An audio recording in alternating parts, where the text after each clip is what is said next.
Tips with Tony. Tips with Tony. All about nutrition from your favorite dietitian. Everything you need to digest in your mind. Tips with Tony. Tips with Tony. Making you healthier one bite at a time. With Tony. Woo. Hello and welcome to the Tips with Tony podcast. I'm Tony Marinucci, your registered dietitian, helping you get healthy one bite at a time. I'm so excited for you guys to hear from our very next guest. She is a friend of mine, Lorna Costa. She is a binge eating coach, and I had the pleasure of being on her podcast. And now she is here to share her wealth of knowledge with you guys. I'm so excited to have her because many of you may have or have not, but you might know someone who has struggled with binge eating. And unfortunately, it's very, very common, but yet there's all this guilt and shame around it. So we want to really help break down those barriers and really get you to understand that it's more normal than you think, but at the same time, it doesn't have to be your normal. So I'm super excited for you guys to be here. Lorna, welcome to the podcast. Thank you so much. I'm literally so excited. I woke up this morning. I've been excited since like 6 a.m. So I'm ready to do this thing. So excited for you. We're excited to have you. So first question I always ask, it's a 3-part question. I'd love for you to introduce yourself by sharing who you are, what you do, and most importantly, why you do what you do.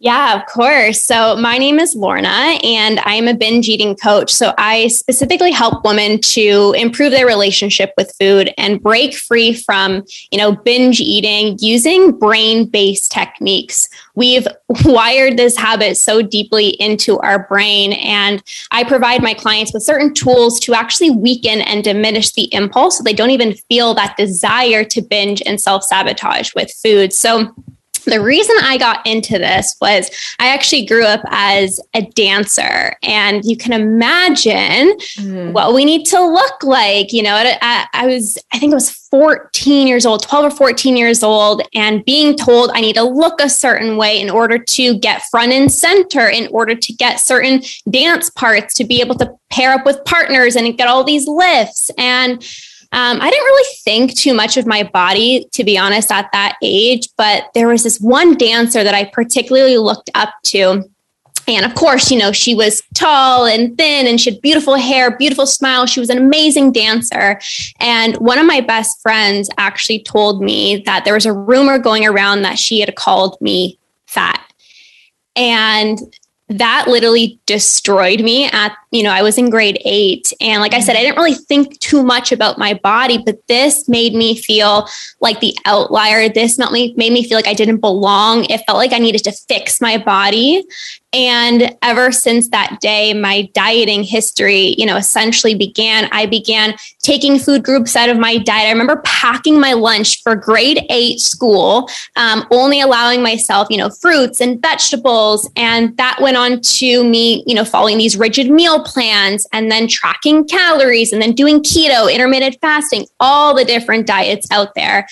And no matter what diet I went on, I felt like there was something wrong with me because I would stick with it for a short period of time. But as soon as I ate something that I deemed as quote unquote off limits, that would spiral me into a binge and I would feel out of control. And at the time, I had no idea that I was binge eating, but I knew that I was doing these things with food that didn't feel normal. I would eat in secret, when nobody was home. I would, hide food wrappers. I would, engage in these behaviors that just didn't feel normal. And I thought to myself, okay, let me get my shit together. I'm going to hire the best of the best coach. I'm going to do these bikini competitions. Oh God. Yeah. My brain just went on high alert. That's like probably the last thing you needed. Exactly. And so I'm like, okay, if I hire this, amazing coach to get me stage lean ready, like obviously I'm not going to eat like a pig. Like I'm going to stick to my diet. And I really enjoyed eating healthy. I really enjoyed exercise, but this was a whole new level. And again, the entire week would be good. And then for my cheat meal, I would eat thousands of calories to the point where I would be physically sick. I'd be bloated. I would feel so much guilt, shame, embarrassment, and the cycle would repeat itself. So obviously that was a disaster in and of itself. So I said, okay, let me become a trainer. Let me become a personal trainer. Maybe that will work. Maybe that will help me to feel in control with food. So I went on, got my certification as a personal trainer, a nutrition specialist, and I was still doing these things with food. And I got to a point where I said, I need help. Like, I need to surrender. And as much as an imposter that I felt, here I was being a personal trainer, owning my own fitness studio with my husband, I needed to surrender and say, I don't know how to stop my binge eating. I don't know how to have a good relationship with food. I need help. So I reached out to somebody who's personally gone through their own struggles with binge eating, and I was able to get some support. I was able to feel seen. I went to therapists before. I went to, my doctor. Nothing. I didn't feel understood by anybody except for somebody who's gone through this themselves. So I finally healed my relationship with food. I went on and became certified to help other women, end their binge eating. And it's been 2 years since I've even felt the impulse to binge. So this is why I do what I do. And it's been life-changing for myself and my clients as well, too. Oh my God, that was so great. I want to unpack so much of that. First of all, thank you so much for sharing. Yeah. Second of all, I want to go back to the part where you mentioned on your cheat meal. And you would still feel this guilt and shame. We live in a society now where it's almost like the cheat meal becomes almost like the safe haven, almost like the acceptable thing, yet somehow it's still disordered. Can you elaborate on why we need to maybe change our language? Or maybe you don't think we do. I think we need to change our language about the word cheat meal in general. I hate the word cheat meal. Yeah. When we think about the word cheat, what do we think? We think bad, right? A husband cheats on their wife. That's bad. You cheat on a test in school. That's bad. Yeah. And it's automatically, it's like I would go into these cheat meals already feeling so much guilt and shame, like before it even happened. And what we are essentially doing when we have these cheat meals is they're like planned binges. Yeah. I'm just going to give myself permission to eat thousands of calories. And my coach said it's okay. Or, it's one time a week. It's literally, it's like glorifying disordered eating. 100%. It's literally glorifying disordered eating. It's like the worst. It's the worst. I have like low tolerance at this point to language like that. Oh, me too. This is not healthy whatsoever, physically, mentally. We need to put an end to this. And that's why I started realizing myself, these things actually aren't normal. And you said at the beginning, you said something like, there's a lot of things that are common, but not normal. Feeling guilt with food, eating to the point where we're physically sick, having anxiety with food. It is common. It is not normal. Right. And I slowly starting to realize that. Yeah. And even I think the one thing I always challenge people to do is to question the narrative, challenge the story, just because that's happened to you as a child, is that true now, right? Getting teased about your weight, feeling like you need to fix it, as you grow, are you still that person? Is that something you're still trying to prove? You can change the story. You can change the narrative. So yeah, we always need to just question just because of everyone around us. It's kind of also too, if you think about if you're an entrepreneur and everyone around you has a 9-to-5, you're going to have to question the narrative. If everyone around you kind of just lives in middle class, but you want to be rich, you have to question the narrative. There's so many things that we just kind of accept as normal, but we don't have to, just because that's what people do. That doesn't mean we have to choose that path. Exactly. Yeah. So the other thing I wanted to just make a comment on is just thank you for your bravery, because there's so many people in the fitness industry, in the health and wellness industry, even nutrition coaches, dietitians, trainers, even therapists, right, that are struggling too. And for whatever reason, it's they're not allowed to be human in their mind, right? So reaching out for help, kind of admitting that there's a problem, gets pushed off. So I just wanted to commend you for your bravery for kind of going first. And I think even you just sharing this on this podcast, I know there's a lot of nutrition professionals, fitness professionals, other professionals who listen to this, who are probably going through exactly what you just described. And I think you just gave them their permission slip to get help. So just thank you for that. I wanted to make a comment about that. Yeah, no, it's so important. I think, like demystifying this like need to like reach out for support. Like, I don't want to be seen as like this perfect human being that has their shit together. You know what I mean? It's so important to recognize like your humanness, and there's nothing wrong with getting support. And what I realize is there's people on the other side who are so excited to support you. Like now when somebody reaches out to me and they're like, I'm so scared, like I'm embarrassed. I'm like, I'm so thankful you reached out. Like, I'm so excited to help you. So kind of like seeing it from that perspective too really, really helps. Yeah, definitely. Definitely. So, all right. So before we continue chatting, I think we just need to kind of establish, is there a difference between overeating and binge eating? And if so, how do you determine the difference? And when does it become a problem where someone should reach out for help? Yeah, most definitely. So overeating, let's be honest, everybody overeats, from time to time. We're coming into the holidays with Christmas, birthday parties, get-togethers. There's always going to be times where we maybe, go up for seconds where it's like, okay, maybe I shouldn't have done that. But it's not so emotionally impulsive or emotionally charged. With binge eating, it is this all-consuming thing. You are thinking about food 24/7. You feel out of control with food. So describing it, it felt like this out-of-body experience where it felt like somebody was literally hijacking my body, taking over my body, and was doing these things with food that didn't feel like me. And I would feel my body getting full, but my brain was like, no, we have to keep on going. It felt like I had no control whatsoever. It felt like I would wake up from like blacking out and just feeling physically sick, feeling bloated. There's so much guilt associated with it, so much shame. It's typically done in secret or when you're home alone. I have a lot of people that I work with that, binge when their husbands or partners go to bed, or when they're showering. It's like, how can I, just quickly do this thing with food and nobody sees me?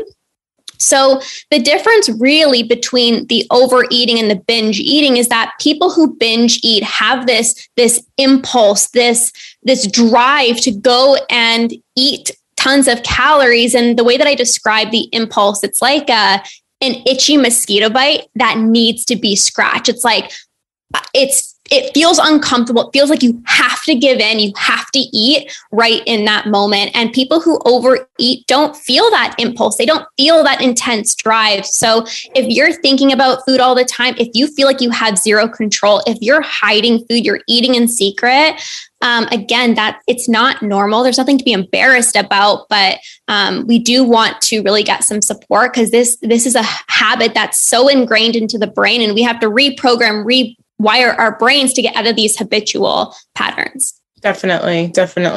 Thank you for clarifying that. So my next question to you is, I think there's also, like, I remember in middle school learning about eating disorders, right? I learned about eating disorders, and binging was always associated with purging every single time when I learned about it. But now as a registered dietitian for, almost 9 years, I've learned that you can have binge eating disorder without purging, or that purging comes in many forms. So what do you often see? Do you see that some people binge and then there's a form of purging as well? Or is it mostly just the binging that you deal with? Yeah. So for the most part, the clients that I work with just struggle with binge eating. I do have a few clients who also deal with purging. But the reality is if we first tackle the impulse, if we stop feeling that itchy mosquito bite, so to speak, that makes us want to drive and do these things with food, and we're no longer binge eating, the purging is going to take care of itself. The reason why people purge, and I'm not an expert at that specifically, but it's like they want to get rid of all the calories that they just consume. So if we tackle the binge eating behavior first, that will take care of itself as well too. Right. So let's talk about kind of how do we tackle the binge eating? What are some of those common tips and tactics that you give your clients? You mentioned earlier about kind of rewiring your brain. Are there like 3 main things that maybe you help clients with to kind of help them heal from the binging? Yeah, absolutely. So I'll share a a few basic tips, and I'll give you guys some like really tangible tools that will really support you in rewiring your brain. So the first thing that I would say is we need to make sure that we're eating enough throughout the day. Like, I know that sounds so common, it sounds so basic, but we need to be eating enough throughout the day. Any normal person who doesn't even have a bad relationship with food, they're going to feel ravenous and that they have to, binge and overeat because their body is being deprived. The second basic tip is satisfying meals. This is so important. We want to do well with our diet. We want to eat healthy. So we dismiss that craving. Oh, I shouldn't have that piece of chocolate. I shouldn't eat that burger for lunch. But then it gets to a point where that builds up this internal pressure to the point where all we want are those foods that we've deprived. So satisfying meals are important. We can feel full, but if you're not satisfied, you're going to keep on wanting to eat. And there was an example I used to always tell myself, if I wanted something sweet, let me just have a yogurt bowl with like some fruit. I didn't want that. I wanted, the chocolate or the cookie, and I would eat this bowl of yogurt, feel full, not feel satisfied, and go and eat the chocolate or whatever it was anyway. So I was doing myself a massive disservice. So there's that. And then I think two really good tips in terms of rewiring your brain that maybe you haven't heard from other coaches is, so going back to this cycle, we wire this habit into our brain. We need to rewire our brain out of these pathways. So how do we do that? We need to stop the impulse from arising. If we did not feel the impulse, we would not self-sabotage with food. So every single time we feel that impulse and we give into the impulse, we are further ingraining this habit into our brain. We are ingraining these neural pathways into our brain. So if we know that, we can say, okay, I need to stop giving into my binge impulses, but how it feels like an itchy mosquito bite that needs to be scratched. Mm-hmm. So we need specific tools of what to do when we feel the impulse to binge. There's two. Number one is movement. When we're feeling that impulse to binge, we're looking for a physical state change. We want to physically change how our body is feeling. When we physically feel different, we mentally feel different as well. So when you feel the impulse to binge, move your body, whether that is, it doesn't have to be a workout. It could be 10 squats. It can be, some mountain climbers. It can just be going outside, getting your heart rate up. I'm sure after a workout, you felt differently, like your body felt differently. You can use that to help you to not give in to that impulse. A second one is breath work. This kind of simulates the same feeling as exercise. I actually just became recently a breathwork facilitator. And this is one of the best ways to get into your body and change how you're feeling. So you can do a quick breathing pattern for 30 seconds. It's just a quick exhale through the mouth. It sounds like this. Do that for 30 seconds. Take a break. Repeat it a few times. You are going to notice a shift in your body and a shift in how you're thinking as well, too. So these are two incredible ways to help you to not give into the impulse. When you don't give into the impulse, you're going to reprogram and rewire your brain. Yeah, that's such a helpful tip. I wanted to go back to the fact that you mentioned very early in the beginning of the episode that it can be habitual, right? So like you said, there is something that you have to do differently in order for your body to not feel like it's a habit anymore. And when you practice anything enough, you get like really good at it. And then it's like not even there anymore. Yeah. So let's actually, though, you also mentioned, so that's kind of in the moment, right? So if you have the impulse, things you can do, you can move, you can do breath work. What have you noticed can also help kind of prevent those triggers or those impulses other than eating more? Have you noticed like any other habits that might be a little bit off, which is why maybe someone might continue to feel that trigger to want to binge? Yeah, definitely. So there's kind of two things that pop into my mind. I mean, number one is, having these food rules, right? Anytime we tell ourselves, like I said, we can't have, the cookie, the little rebel inside of us is like, you just watch me, like, I'm going to go eat that. Right. And that's what propels the cycle. Think about, holding a basketball underwater. So the first step is we restrict. We have this basketball, right? We push it underwater, right? We're restricting. This creates a lot of pressure inside of us. We're like, okay, can't, don't give in. We're relying on willpower, and our arms are like shaking under, holding the basketball underwater. And when we can't, stick to that diet plan, we can't stick to these food rules anymore, we release our hands from under the water, the ball pops back up, and we lose control. We eat all those foods that we've restricted. So there's obviously, we need to release our food rules, but the other thing is our beliefs. What we believe to be true about who we are impacts the thoughts that we think on a daily basis. It impacts how we feel, and it impacts the behaviors that we either engage in or we don't engage in. Mm-hmm. And if we're constantly believing, I'm such a failure, I can never stick with anything, well, we're probably going to think like, what's wrong with me? Like, I must be crazy. Mm-hmm. And then we're going to feel frustrated. We're going to feel disappointed. And when we feel those things, guess what? We're going to self-sabotage, because it's ingrained in our brain that we are a failure. Doesn't matter how good you are with your diet, your brain is going to go and look for evidence to prove that belief to be true, that you are a failure. So we need to look at our beliefs. Even, myself, I got called fat in grade 8. It doesn't matter how small I got. I still felt fat. I still didn't feel good enough. We have to look at these. Yeah. So powerful. So powerful. Because you brought up weight, I actually did want to ask you this. Like, do you feel like it's possible to work on simultaneously healing your relationship with food and, managing the binge eating or minimizing it, and then also having a weight loss goal? Yeah.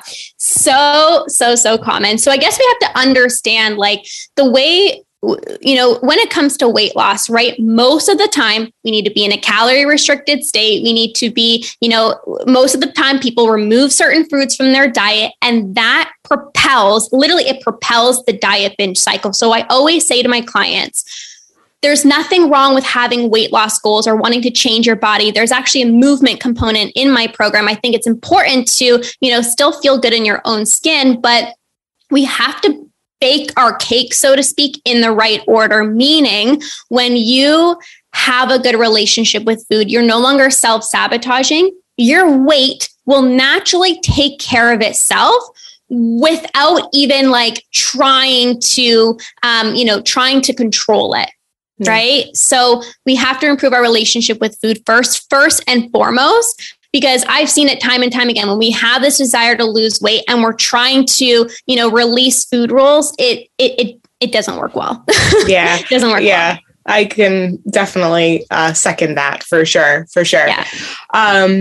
Okay. So last question before we kind of wrap up.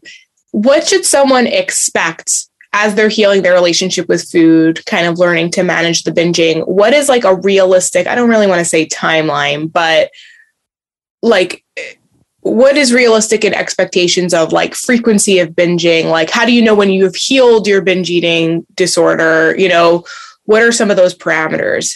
Yeah, really awesome question. So I think we first need to understand that binge eating is part of the process. We're not going to all of a sudden reach our hand and say, I want to stop my binge eating. We join a program and then we're no longer binge eating. It is part of the process. And what sometimes people find is through giving yourself this more permission to enjoy these foods, binging might actually happen a little bit more frequently at the beginning, because, these foods are like so high up on a pedestal and we're like seeing them as like so magical. But when we build self-trust, we can release that food from a pedestal. They're not going to have this strong pull towards you anymore. Yeah. But the way that I do this with my clients is reprogramming their brain so they don't feel that impulse to binge. So I've had some clients, 3 weeks in, be like, what am I supposed to do? I don't even feel the impulse. Like, I don't even have the urge anymore. Like, I don't even have to binge. Like, I don't have to do anything. But then I have some people, it's a longer process. It looks back at, how much you've restricted in the past,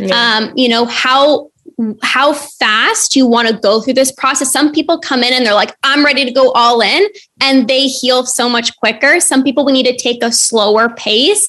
It doesn't matter. You're going to get to the bottom of the slide, whether you go on the slide that is, super, super fast, or the one that has little bumps and ups and downs. You're going to get to the bottom of the slide no matter what. It's just, how quickly do you want to get down there?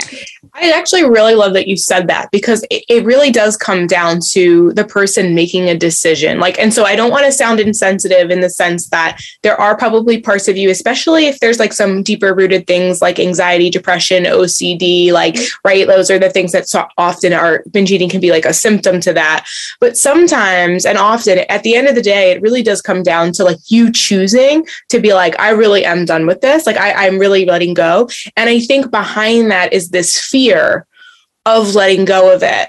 Can you is there any time you've seen in clients, I think ultimately if they're struggling with letting go, it's because they really don't want to deep down. There's something that they're holding on to. There's something there that's they're just not ready to let go of it. Maybe because maybe you can elaborate on maybe the why behind that. Yeah, a lot of people there. So there's two reasons why people have a lot of fear. Number one, weight gain, which is so common. But number two is this fear of, I don't know if I want to give it up. Food gives me so much joy. It's the number one pleasurable thing in my life right now. I don't know if I want to give it up. And that was me. I remember telling my coach, I don't think I can heal from this. I freaking hate it. And it's destroying every area of my life, but I like it.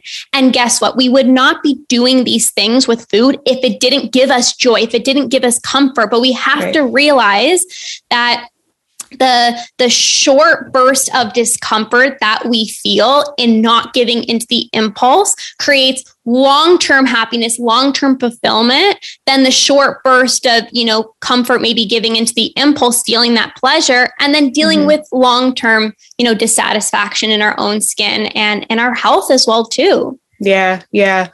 And now that you mentioned that, I'm curious with clients, have you noticed that when you really explore that, what they said, it's that's the most exciting part about their life. That is kind of sad, right? That sentence in itself, it needs that, I think, is where the work needs to happen. Life should be, food should be a part of your life, but it shouldn't be all of your life. That should not be the most exciting part of your life. That's where we got to go deeper and kind of get you tapped into certain passions or things that you're excited about.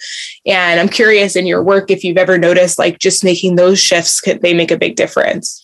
Absolutely. And we can't blame them. It's especially during COVID, we definitely can't blame them. There's really nothing going on when you're stuck in a home and, there's a lot of going on in the world. Food really is the most exciting thing that you're probably going to get that besides TikTok and Netflix. Totally. Yeah. But also it's when we're doing these self-sabotaging behaviors with food, we don't even want to put ourselves out there. We don't even feel like ourselves. Right. We feel we have to hide, right? I don't want people to see my body. I feel too anxious going out to dinner. So it's we have to give just kind of look at that and I feel so deep compassion towards you, because you don't even want to put yourself out there. You're thinking about food all the time. You can't even explore these passions. You can't even thrive in your career because all you're thinking about is food and guilt and shame and anxiety. But, once we start eliminating these self-sabotaging behaviors and we start, feeling like ourselves again, we start glowing from the inside out. We're going to go put ourselves out there. We're going to start. I've had clients that got job promotions, all these exciting things because you're no longer in a mental hellhole of obsessing over calories and feeling controlled by food, where your life becomes exciting again. You can start thriving again, and you're going to start to realize food is actually it's enjoyable, and you're going to enjoy so much. You're going to enjoy food so much more when you're no longer binging. But it doesn't have to be the main source of joy. Yeah. Oh, I love it. This is such a good episode. I'm so excited that we did this. And it's so timely because this is going to be coming out around the new year. What would you say if someone right now is struggling with binging and they're also dieting?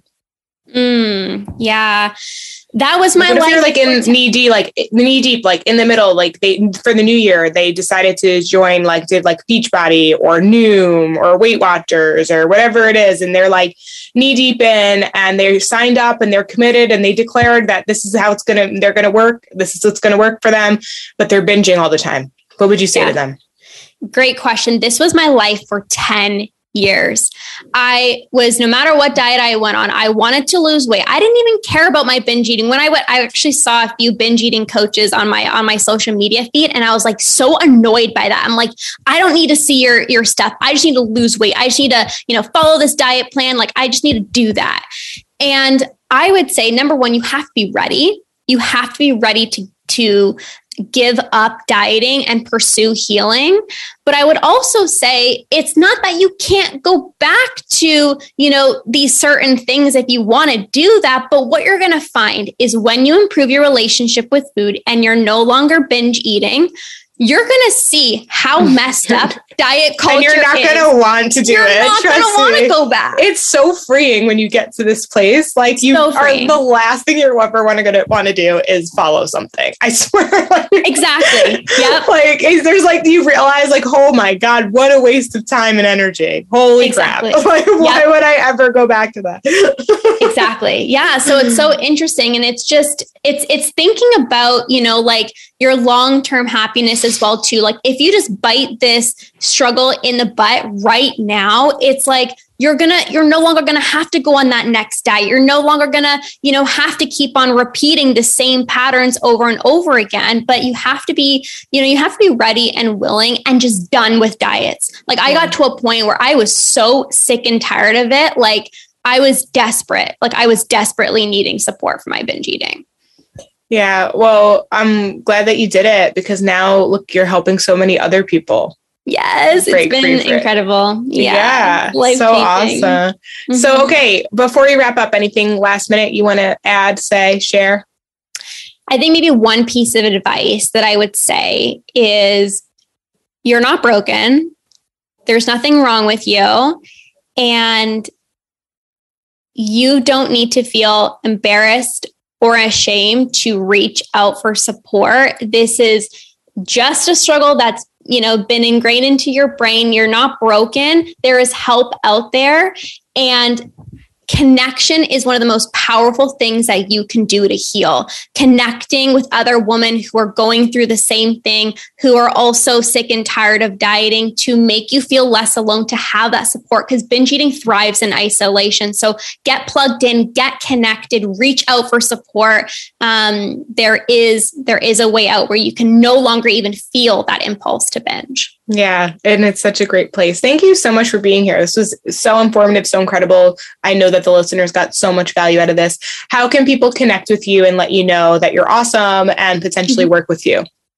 Yeah, absolutely. So definitely come and hang out on my Instagram. My handle is Lorna_binge eating coach. If you click the link in my bio, you can see a bunch of resources. I also have a free guide that you can download where I talk about the three main tips to stop your binge eating. So you can go to sustainablehealthproject.com/free guide, and you can automatically download that guide and make your way to, having a binge-free life. A very free. That's the key word. It is a free life. Amazing. Oh, thank you so much for being here. This is amazing. If you guys enjoyed this episode, definitely take a screenshot of it, share it on your story, tag me at tips_with_Tony with an I, or the Tips with Tony podcast. Tag Lorna as well, and send this to a friend. If, especially if something, maybe you're struggling on the DL or they're struggling on the DL, and, we don't have to struggle alone and we don't have to struggle in silence, but, send it to someone, let them know. All right. And if you're not subscribed to the Tips with Tony podcast, definitely hit that subscribe button. A new episode comes out every Tuesday and Thursday. And when you're subscribed, you don't miss a beat. Thank you so much for listening. As always, I'm Tony Marinucci, your registered dietitian, helping you get healthy one bite at a time.